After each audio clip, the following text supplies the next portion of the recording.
Lehenengo eta behin, Euskararen lurralde guztietatik etorritako lankide eta bide lagunoi ongi etorri eta egunon.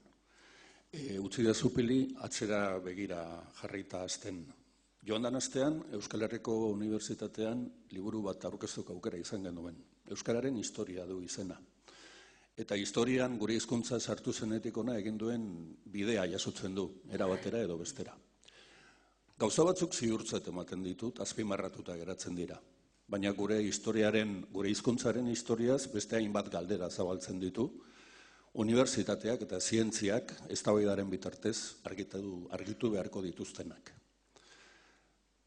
Ondorio batzuk atera lizke, bat izango litzake, gure hizkuntza nonaitik datorrela, ez dakigu zenbat mende daramatzan hemen, baina gure hizkuntza gizatalde batek bizirik ekarri duela gaur egunera arte. Naiz eta hezkuntza sistemarik izan ez, eta naiz eta hizkuntzaren biziraupena bermatzeko erakunderik eta hizkuntza politikarik izan ez. Liburuak badu azken atal bat. Azken atal hori 1978an hasten da. Euskaltzaindiak Arantzazun egin zuen kongresuan eta Euskararen Batasunaren oinarriak ipini ziren kongresu horretan.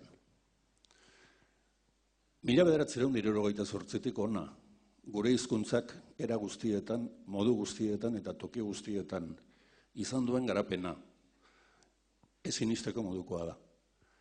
Hizkuntza eredu bat, Euskara batua, finkatu da eredu bezala eta sustraitu da Euskararen lurralde guztietan, iparraldetik hegoaldera, ekialdetik mendebalera. Eta gizarte ekimenik egon ez balitz, hori iaia ezinezkoa izango zen.